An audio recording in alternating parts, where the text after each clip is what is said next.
Train to Busan, sebuah film yang menceritakan perjalanan kereta ke kota Busan di Korea Selatan, di mana saat itu terjadi wabah virus yang mengerikan. Film ini dibintangi oleh Gong Yoo yang berperan sebagai Sok-woo dan Kim Soo-an berperan sebagai Soo-an, putri Gong Yoo. Scene diawali di sebuah perbatasan kota Jinhyang, salah satu kota di Korea Selatan, di mana terdapat kebocoran biotek distrik, sehingga itu menjadi wilayah karantina yang ketat dengan penjagaan.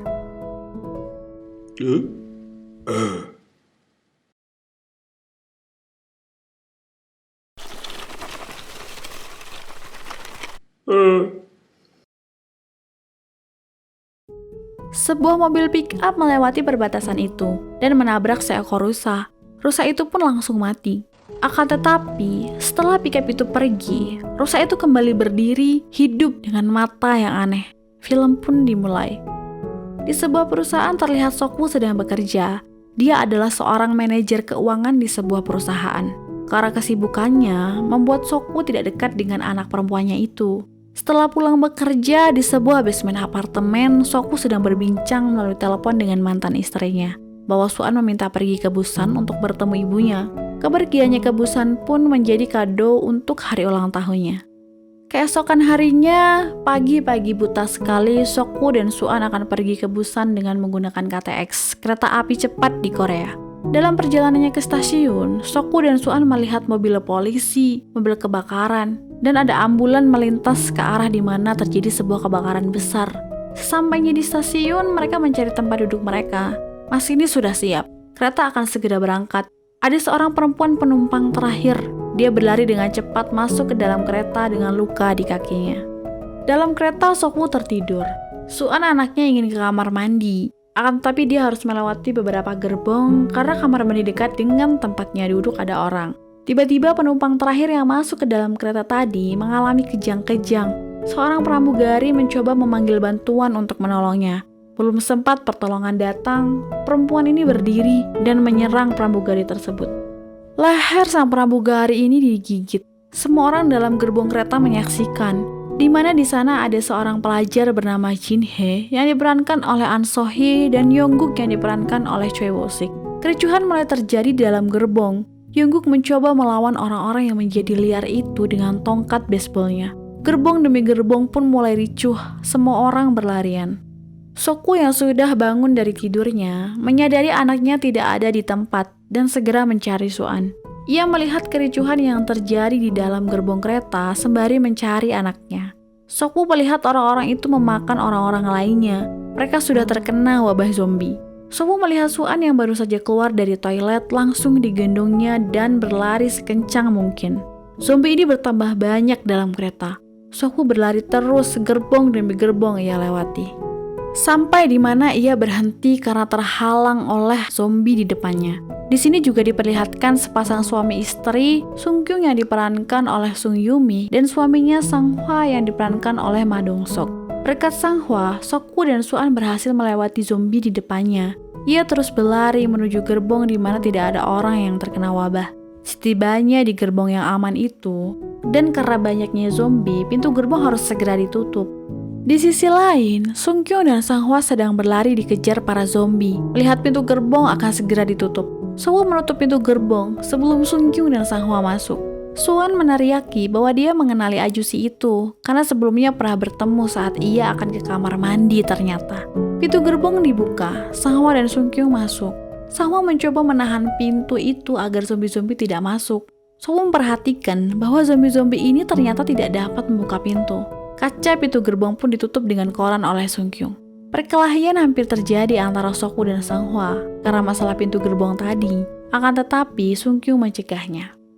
Mereka aman dalam gerbong itu untuk sementara. Hingga ada sebuah pengumuman bahwa kereta tidak akan berhenti di stasiun Cheonan, salah satu kota di Korea Selatan, karena keadaan dan diperintahkan dari stasiun pusat. Penumpang pun mulai riuh. Seorang ajusi dengan setelan jas bernama Yong-suk yang diperankan oleh Kim Il-sung menanyakan keadaan di dalam kereta dan meminta kereta harus berhenti di Cheonan dengan nada marah. Saat itu juga Sok-woo mendapat telepon dari ibunya. Dengan suara terengah-engah dia menyampaikan untuk menjaga Soo-an cucunya dan telepon tertutup. Berita demi berita mulai bermunculan. Banyak video-video mengenai hal ini di berbagai tempat. Ada kekacauan di mana-mana. Daerah demi daerah, kota demi kota mulai hancur. Pemerintah menyarankan semua masyarakat untuk tetap di dalam rumah. Selain itu, kabar baiknya, karena tanggapan pemerintah yang cepat, ada beberapa lokasi yang berhasil diamankan. Para penumpang dalam kereta yang belum terinfeksi, mereka berjalan menuju gerbong bagian belakang.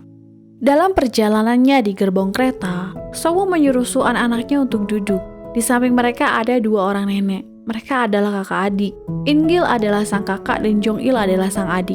Nenek In-gil meminta sang adiknya untuk duduk. Suan bersikap baik pada nenek In-gil. Suan meminta sang nenek untuk duduk di tempatnya ia duduk. Akan tetapi, Sokwu memberitahu anaknya bahwa dia tidak perlu berbuat baik di saat-saat seperti ini, dan meminta anaknya untuk membiarkan dirinya sendiri dulu. Suan hanya teringat pada neneknya yang kakinya sering sakit, karena itu dia membantu nenek In-gil. Hingga tiba ada sebuah pengumuman bahwa mereka akan berhenti di stasiun Daejeon, dan akan menjadi pemberhentian terakhir. Dalam pengumuman dikatakan bahwa militer sudah diterjunkan di lokasi tersebut. Di tengah ramainya orang dalam gerbong, Yongsuk berbicara di telepon bahwa daerah yang masih bisa dimasuki adalah Yeosu, Uljin, dan Busan. Sokwu yang mendengar hal itu mencoba menghubungi salah satu klien kenalannya yang seorang tentara. Kereta tiba di Daejeon. Situasi sangat lenggang di sana. Tidak ada seorang pun. Yongsuk langsung pergi menghampiri masinis. Dia meminta untuk langsung pergi ke Busan. Di sana orang-orang masih bisa masuk tanpa karantina. Orang-orang mulai turun dari kereta. Sokwu yang sudah dapat bantuan dari kliennya keluar melewati jalan lain. Tunawisma itu yang mendengar percakapan Sokwu mengikuti mereka. Suan kecewa pada ayahnya yang egois dan mementingkan diri sendiri saat itu. Sokwu dan Suan dihampiri oleh seorang tentara. Tunawisma itu dan Sokwu mendekati tentara tersebut dan Sokwu meminta Suan untuk menunggu. Sokwu mendapat telepon dari klien kenalannya bahwa anak buahnya tidak dapat dihubungi. Tiba-tiba, seorang tentara lainnya datang dan langsung menggigit. Di sisi lain, orang-orang yang menuju gerbang utama stasiun, terlihat suasana stasiun sangat sepi. Tidak ada tanda-tanda tentara. Ternyata terlihat di sana semua tentara sudah terinfeksi. Orang-orang berlarian, suasana sangat kacau. Sokwu yang menyadari bahwa para tentara sudah terinfeksi, berlari ke arah Suan yang menunggunya. Suasana sudah kacau di sana. Hampir saja Suan menjadi mangsa zombie. Sang-hwa menyelamatkan Suan. Suan dan Sung-kyung berlari terlebih dahulu. Begitu juga Jin-hye yang diminta Yongguk untuk berlari terlebih dahulu. Tiba-tiba, Sokwu diserang oleh seorang zombie. Sokwu berhasil diselamatkan oleh orang tunawisma tadi. Sokwu, Sang-hwa, Yongguk, dan 2 temannya menahan pintu stasiun yang diserang oleh para tentara zombie. Sementara orang-orang yang lain dapat ke kereta dengan selamat. Sementara pintu ditahan, orang-orang berlari ke arah kereta. Masinis masih menunggu orang-orang yang selamat dapat masuk ke dalam kereta.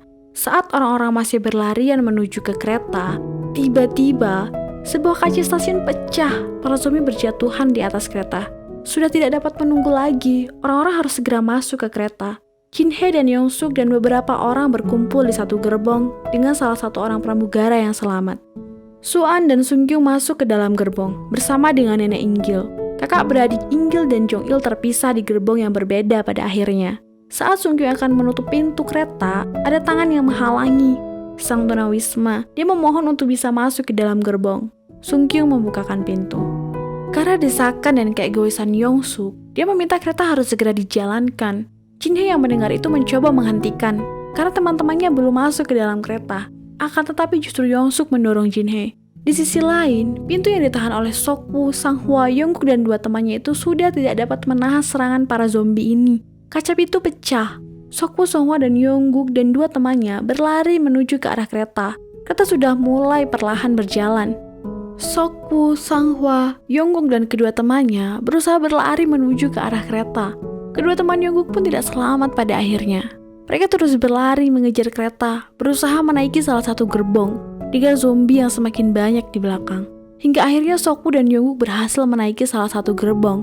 Sang-hwa masih berlari dan menahan zombie yang datang dari arah depan. Kereta melaju semakin cepat. Dengan susah payah dan dibantu oleh Sokwu, akhirnya Sang-hwa bisa menaiki gerbong itu. Kereta sudah berjalan dengan cepat. Sang masinis berusaha menghubungi stasiun pusat untuk memberitahu bahwa mereka tidak bisa berhenti di Daejeon karena wabah itu. Dia menanyakan apakah bisa keretanya langsung menuju ke Busan. Pusat kendali menjawab, mereka akan berusaha membuat rute ke Busan. Diperlihatkan Jin Hye, Yongsuk, salah satu pramugara dan beberapa orang berkumpul di gerbong 15. Sung Kyung, Suan, Nenek Inggil, dan Tunawisma dalam gerbong 13 yang dipenuhi dengan zombie. Mereka bersembunyi di kamar mandi. Sementara Sokwoo, Sanghwa, dan Yongguk berada di gerbong 9. Mereka semua terpisah di gerbong yang berbeda. Yongguk menelpon Jin Hye bahwa dia selamat dan sekarang berada di gerbong 9. Jin Hye juga memberitahukan bahwa orang-orang berkumpul di gerbong 15. Sokwoo berusaha menelpon Suan, namun tidak dapat dihubungi. Sanghwa juga menelpon istrinya yang sedang bersama Suan saat itu, dan mereka sedang terjebak di dalam kamar mandi gerbong 13. Mereka bertiga yang mendengar hal itu mulai bersiap-siap. Mereka akan pergi ke gerbong 13, kemudian ke gerbong 15 dengan melewati gerbong-gerbong yang dipenuhi dengan zombie. Gerbong 10 berhasil mereka lewati dengan pertempuran yang sengit melawan para zombie. Memasuki gerbong 11, Yongguk hanya terdiam, karena di sana teman-temannya yang sudah berubah menjadi zombie. Mereka terus menyerang hingga terpojok. Yongguk hanya terdiam, hingga kereta melewati sebuah terowongan. Tiba-tiba para zombie itu berhenti menyerang. Saat gelap, mereka hanya sensitif terhadap suara. Sokwoo berhasil memancing para zombie ini dengan suara yang ia buat. Dan akhirnya mereka berhasil melewati gerbong 11. Di gerbong berikutnya, mereka mulai menyadari bahwa para zombie tidak bisa melihat saat gelap. Dengan kelemahan ini, mereka memutuskan untuk melewati para zombie itu saat berada di terowongan dan memancing suara dengan handphone. Rencana mereka berhasil. Saat ini mereka berada di gerbong 13, di mana Suan dan Sung Kyung berada, dan dengan cepat mereka masuk ke dalam kamar mandi untuk menghindari zombie. Dalam kamar mandi, Sokwoo, Sanghwa, dan Yongguk merencanakan mereka akan keluar dari gerbong 13 saat kereta melewati terowongan. Yongguk sempat mengirim pesan kepada Jin Hye bahwa dia sekarang berada di gerbong 13 dan berhasil menyelamatkan beberapa orang. Mereka akan segera menuju gerbong 15 di mana Jin Hye berada. Saat itu juga, Jin Hye memberitahukan kepada orang-orang di gerbong 15 bahwa teman-temannya sebentar lagi akan sampai di gerbong 15. Yongsuk bersikap egois di sini, sempat berbicara dengan nada tinggi kepada Jin Hye. Apakah mereka yang akan datang dijamin tidak terinfeksi, sehingga mempengaruhi pikiran orang-orang? Tiba saatnya kereta menjadi gelap karena berada di dalam terowongan. Lewat penyimpanan barang di atas kursi, mereka merangkak lewati zombie-zombie itu di gerbong 13. Mereka membuka pintu gerbong 14 dengan pelan dan masuk perlahan satu persatu. Belum sampai Sokwoo dan si Tunawisma itu sampai ke gerbong 14, kereta sudah keluar dari terowongan. Semuanya bersembunyi di bawah kursi. Sokwoo mencoba memberi kode kepada Tunawisma bahwa dalam hitungan ketiga mereka harus segera lari menuju gerbong 14. Baru sampai hitungan ketiga, Tunawisma itu menginjak sebuah kaleng minuman yang membuat para zombie ini menyadari keberadaan mereka semua. Sokwoo dan Tunawisma itu berhasil lari ke gerbong 14. Sanghwa dengan cepat menutup pintu gerbong 14, namun terlambat. Sudah terhalang oleh kepala salah satu zombie. Dengan sekuat tenaga, Sanghwa mencoba menahan pintu itu, sementara Sokwoo dan Yongguk mencoba membuka pintu gerbong 15 di mana orang-orang berada. Pintu sudah dihalangi dari dalam ternyata. Yongguk mencoba menghubungi Jin Hye. Dia sudah disekap di dalam juga ternyata, dan tidak dapat mengangkat telepon Yongguk. Pintu gerbong 15 masih belum bisa dibuka. Sanghwa meminta Yongguk untuk menghancurkan pintunya. Saat itu tangan Sanghwa tergigit oleh zombie. Sung Kyung yang menyaksikan itu mulai menangis. Ia ingin mendekat ke suaminya, tapi Sanghwa melarangnya dan meminta ia untuk segera lari dan pergi. Setelah tangan Sanghwa tergigit, Sanghwa memohon kepada Sokwoo untuk membawa pergi istrinya dan melindunginya, biar dia akan menahan para zombie itu sendirian. Sokwoo yang mendengar hal itu merasa sedih. Ia menangis dan meminta maaf kepada Sanghwa. Sesaat sebelum pintu kaca itu pecah, Sanghwa mengatakan nama calon anaknya kepada Sung Kyung. Kaca pintu itu akhirnya pecah. Sanghwa menahan zombie-zombie itu dengan badannya. Sokwoo menarik Sung Kyung untuk segera pergi dari sana. Sung Kyung terlihat sedih melihat suaminya. Sementara itu di saat yang sama, pintu gerbong 14 menuju 15 sudah berhasil dihancurkan. Masih ada satu pintu lagi menuju gerbong 15 yang ditahan oleh Yongsuk dan beberapa orang.